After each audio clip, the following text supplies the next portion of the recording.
I never thought I'd find myself in the middle of a Bulgarian bride market. But apparently, life has a funny way of turning what if into oh no.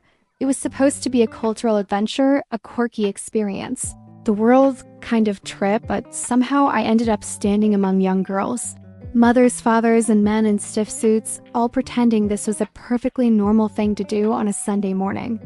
I looked around, blinking rapidly, trying to figure out whether I accidentally wandered onto the set of a dystopian reality show or if my travel guide had a very dark sense of humor. The market was surprisingly busy for 9 a.m. There were stalls with flowers, stalls with homemade jams, and stalls with young women arranged like vegetables in a grocery store.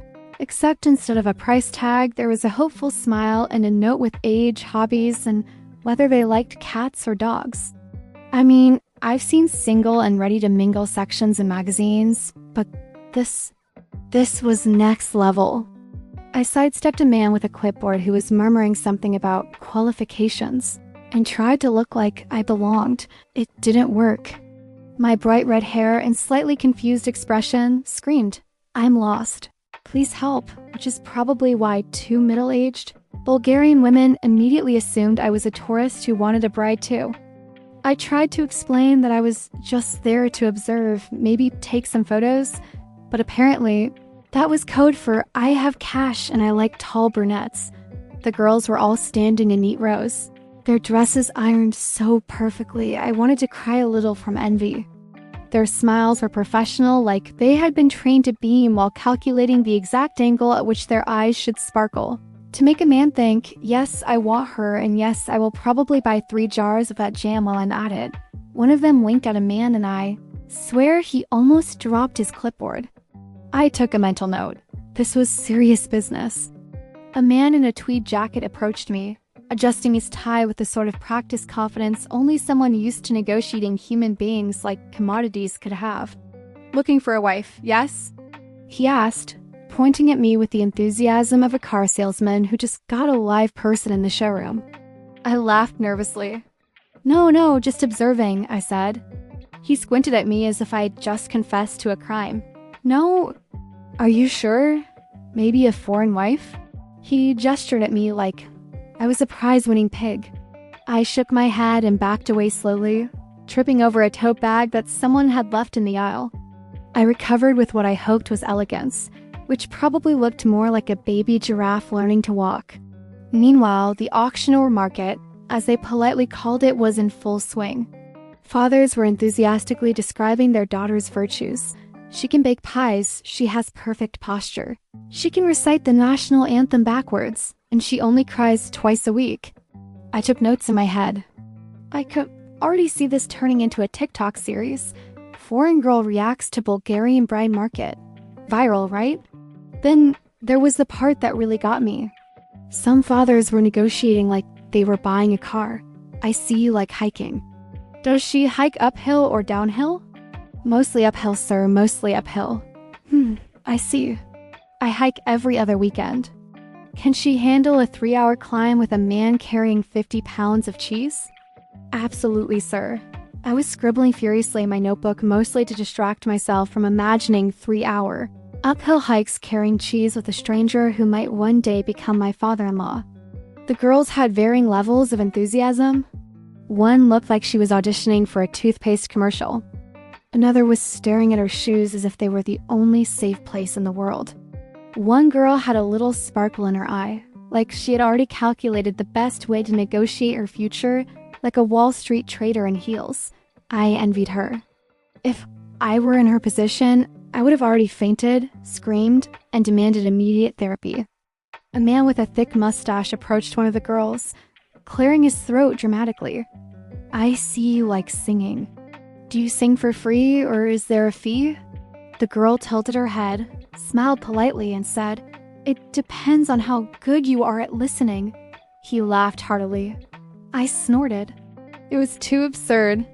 People were negotiating personalities and hobbies like they were buying furniture, and everyone acted as if this was perfectly normal. I wandered to the edge of the market where there was a small table with jars of homemade preserves. I bought one, mostly because I needed a distraction from the weirdness of the entire situation. While I was sampling a spoonful of what tasted like strawberry jam and tears, a group of girls walked by, whispering. One of them looked directly at me and said, "Do you think she knows what she's doing?" I almost choked on the jam. The one question I'd been asking myself since arriving. Then I noticed something even stranger. Some of the men were trying very hard not to appear too eager, pacing back and forth, checking their watches, nodding at their phones. I realized this was the human version of online dating, just with more paperwork, a literal market, and a suspicious lack of background checks. I wanted to take a video, but feared the ethical implications of documenting what could only be described as soul negotiations. At one point, a father approached me. "Do you want to participate?" he asked. I blinked at him. "Me?" He nodded. "Yes, foreign woman, maybe good investment." I laughed. "I think I'm good, thanks." He shrugged and wandered off, presumably to find someone else to haggle over. I considered telling him that my hobbies included losing at board games, procrastinating, and drinking coffee excessively, which might not qualify as premium qualities. One of the girls accidentally tripped, and her father rushed over like she had sprained an entire economy. He studied her and whispered something in Bulgarian, which I assumed meant, "Do not let them see you're scared. You are a product." The girl nodded seriously, adjusted her dress, and returned to her position, as if she were rebooting after a minor system error. The market continued to hum with negotiations. One man demanded a daughter who could recite poetry backwards while making his favorite type of pie. Another man wanted someone who could survive watching 3 consecutive episodes of a telenovela without crying. The creativity was astounding. I took notes. I would someday write a travel article titled, "Bulgarian Bride Market, where moms and dads sell their daughters like rare beets." Meanwhile, Clara, the Czech woman I had met earlier in my travels, appeared. She had somehow tracked me down and was staring at the scene with wide eyes, whispering, "Is this real? Do they really sell daughters like vegetables?" I nodded solemnly. "Yes, and somehow it's culturally normal." She gasped, dramatically clutching her chest. "I'm so glad I'm single." And so far from Bulgaria. We wandered through the market, dodging men waving their notepads and women practicing polite smiles. I noticed some of the girls were using subtle gestures to communicate with each other. A blink meant run, a tilt of the head meant I'm in pain, and a very specific sway meant please, buy the jam instead of me.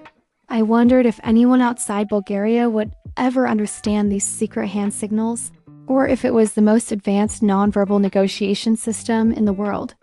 At the center of it all, a man wearing sunglasses indoors because, apparently, style is more important than reason, was attempting to haggle with a mother about her daughter's ability to do laundry.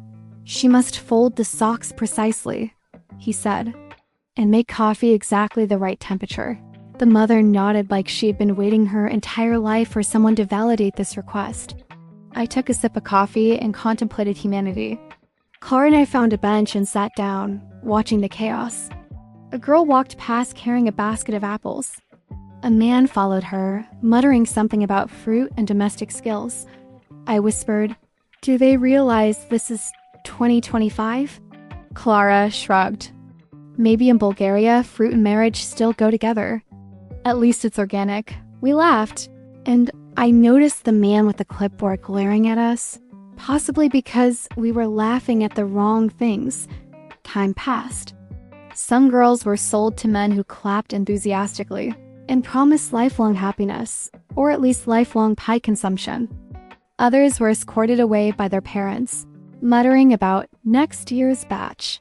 I scribbled furiously in my notebook, trying to capture everything. The smell of pancakes from a nearby stall made me almost forget the surreal reality around me.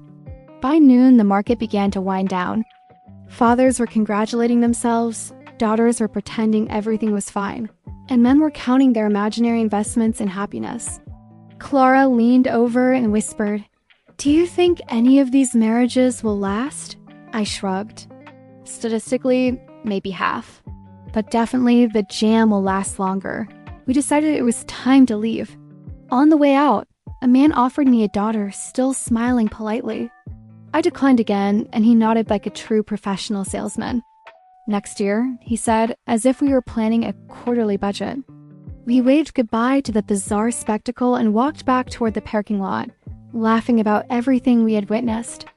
As we drove away, I realized I had learned something valuable.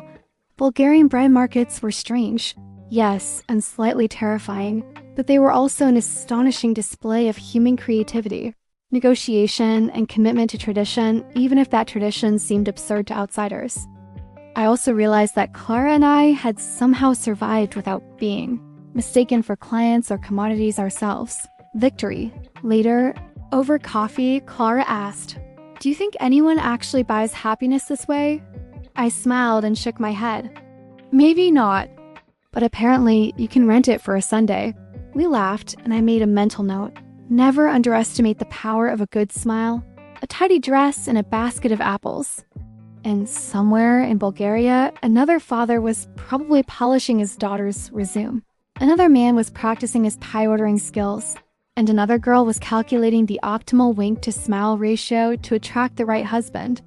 The bride market may have ended for the day, but the absurdity and hilarity of human matchmaking lives on, ready for the next unsuspecting foreign tourist with a notebook, a sense of humor, and absolutely no intention of buying a wife.